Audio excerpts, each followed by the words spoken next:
लेबनॉनच्या बेरूतमधील हिजबुल्लाच्या मुख्यालयावरती इस्रायलने हवाई हल्ला केलेला आहे।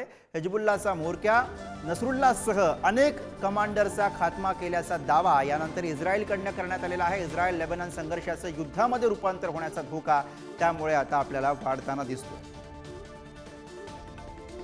आणि याच विषयी आपण अधिक बोलूया। आंतरराष्ट्रीय घडामोडींचे अभ्यासक सतीश ढगे सध्या आपल्या सोबत आहेत। सतीश सर, सातत्याने लेबनॉन आणि इस्रायल यांच्यामधला संघर्ष वाढताना दिसतोय आणि त्यातच इस्रायलकडून करण्यात आलेला हा मोठा हवाई हल्ला। एकूणच या वाढत्या संघर्षाबद्दल आता ज्या टप्प्यावरती हा संघर्ष आहे तो बघता कसं बघायचं, कशा घडामोडी घडताना येत्या काळामध्ये दिसणार आहेत?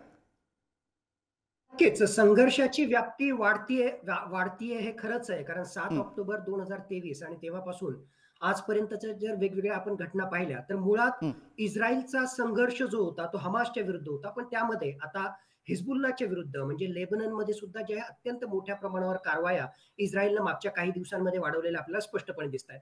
पण याला फक्त आपण जे आहे वन वे कारवाया असं पण त्या ठिकाणी मानू नये। नक्कीच इस्रायल जो आहे तो ऑल फ्लेज्ड वॉर करतोय इराण समर्थित, मग त्या ठिकाणी हमास असो, इराण समर्थित हिजबुल्ला असो किंवा भविष्यामध्ये इराण समर्थित हुती या वेगवेगळ्या प्रकारच्या दहशतवादी संघटनांविरुद्ध इस्रायल कारवाई त्या ठिकाणी करणार आहे। पण दुसऱ्या बाजूला हिजबुल्ला तर्फे सुद्धा मागच्या काही दिवसांमध्ये अत्यंत मोठ्या प्रमाणावर वेगवेगळ्या प्रकारचे मिसाइल्स असो, ड्रोन असो, रॉकेट असो, हे हल्ले जे आहेत इस्रायलच्या बाजूनं लेबनन मधून आलेले आपल्याला स्पष्टपणे दिसत आहेत। मुळात आयर्न डोन ही जी अँटी मिसाइल डिफेन्स सिस्टम इस्रायलने लावलेली आहे ती बऱ्याच अंशी यशस्वी झाल्यामुळेच इस्रायलचं या हिजबुल्लाच्या मार्फत केलेल्या हल्ल्यांमध्ये विशेष काही नुकसान झालं नाही, पण नक्कीच संघर्षाची व्याप्ती त्या ठिकाणी वाढलेली आहे। आणि ज्या प्रकारच्या बातम्या येत आहेत, जर हे खरोखरच त्या ठिकाणी म्हणजे ही बातमी जर खरी असेल की हिजबुल्लाचा प्रमुख जो आहे नसरुल्लाह हा सुद्धा या हल्ल्यामध्ये मारला गेलेला आहे, ही जर बातमी खरी असेल तर माझ्या मते नक्कीच हिजबुल्लाचं यामध्ये खूप मोठं नुकसान झालेलं असेल आणि यातून इराण आणि त्याचबरोबर इतर ज्या इराण समर्थित दहशतवादी संघटना आहेत त्यांच्या विरुद्ध इस्रायल येणाऱ्या काळामध्ये कशी कारवाई करतो यातून ज्या या युद्धाची पुढची दिशा जी आहे ती ठरवली जाईल।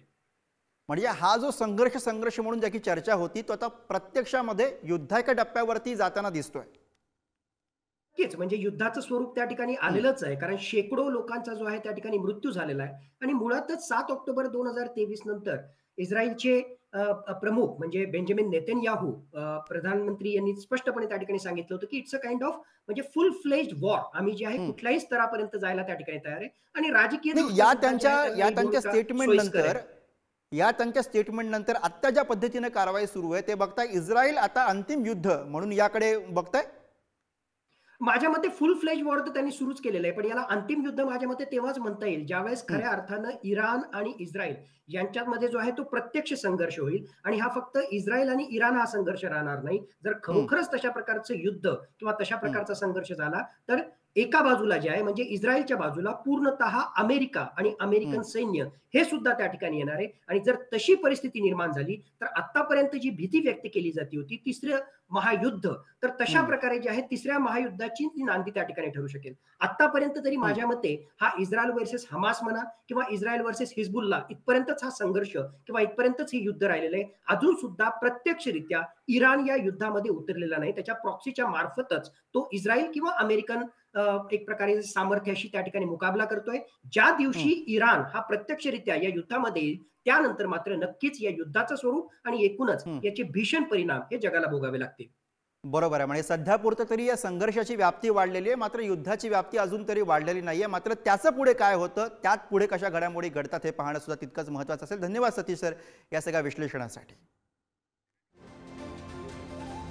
तर लेबनॉनच्या बेरूतमधील हिजबुल्लाच्या मुख्यालयावरती इस्रायलने हवाई हल्ला केलेला आहे। हिजबुल्लाचा म्होरक्या नसरुल्लाह याच्यासह अनेक कमांडरचा खात्मा केल्याचा दावा या दरम्यान इस्रायलकडून करण्यात आलेला आहे। इस्रायल लेबनॉन संघर्षाचं युद्धामध्ये रूपांतर होण्याचा धोका यामुळे आता बळावलेला आहे।